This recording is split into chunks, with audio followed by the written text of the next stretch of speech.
Wait a minute. All right, let's talk about, let's go over this again, okay? You're a corporate guy.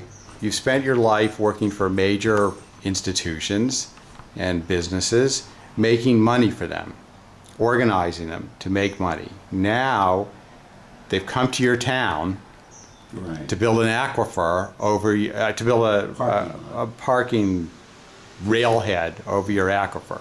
Right. And now you've got problems with it. So how do you reconcile that?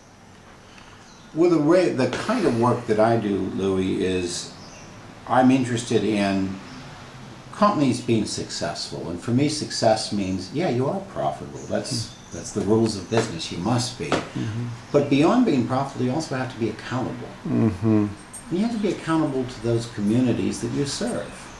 Railroads serve these communities.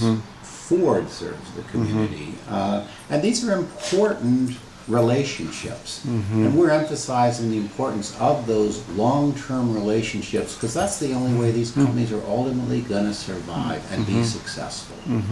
And so in a way, our advocacy for our aquifer is a way of helping these companies be more successful, not less. Right. And do you find that some companies in America are interested in what you're saying? A lot of companies. You'd be surprised how many companies. I've gotten calls from a variety of corporations that are very concerned.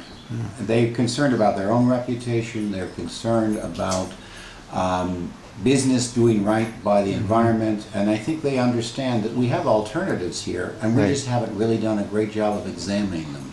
That's what needs to happen. Right. But isn't that kind of the government's job? And it seems like the government's not doing much. I have been disappointed that the regulators have been fairly silent until recently, but we're hearing from them finally.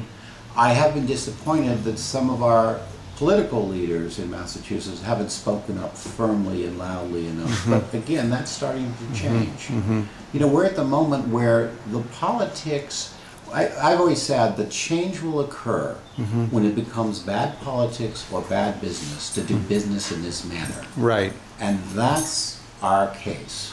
Right there.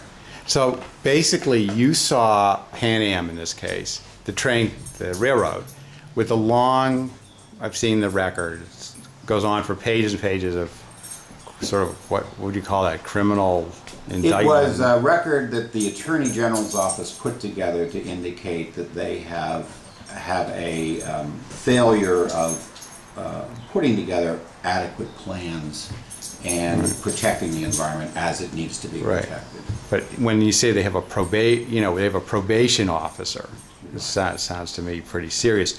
Why would the government let a company like this go ahead with building a parking garage over your parking? Well, it's a mystery that in one hand the Attorney General's office has found them guilty of this, you know, significant environmental crime. That was on March 30th. They were sentenced to 3 years probation and $500,000 fine, and then at the same time in March they begin construction on a facility that makes them actually controlling our water. Right. And so it is ironic, and I wish I had an answer, but I think it's one of those cases where the government is trying to protect us on one hand, but isn't taking all the steps they could to really offer meaningful protections to the citizens of these towns. What about the people that say, come on, Rod, if you really felt strongly, you go to who are the owners at Pan Am? David Fink and Tim Mellon, the Mellon family, big business. Why wouldn't you just go to their house with pickets and say, hey, you know, if it were your aquifer, you know, you wouldn't be doing this? And, I mean, why is it more guerrilla kind of, I don't know. We haven't chosen to do that. I mean, there have been, as you know, demonstrations out in the air, Rotary. A lot of people have shown up from various towns. A lot of petitions have been signed. We have worked very, very hard to get the attention of all the companies involved. But we've been respectful. Yeah. We have not intruded in any way. We think it's important to treat them with respect. Because at the end of this, Louis, we're all got to be partners. The railroad is not going away. Right. We have to figure a way to work together. Right. But we need to have this conversation quickly because they're ready to pave. And let me tell you something. Once you put toxins over an aquifer, Right. you only have one strategy from there. Right. Because ultimately, there is going to be a breakdown. There'll be Yes. a day of reckoning. Right. Right. Technologies don't always live up to their promises. Right. Equipment fails. Right. People are fallible and forgetful. Right. And when those things occur, basically we acknowledge that. And so then the only strategy you have left is how long can we put off the inevitable day of reckoning? 5 years, 10 years, 20 years? You know, that's good. But ultimately, someone's going to look back on this historically and ask that, what were they thinking?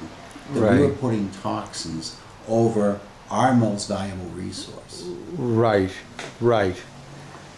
Thank you, Rob Hartz.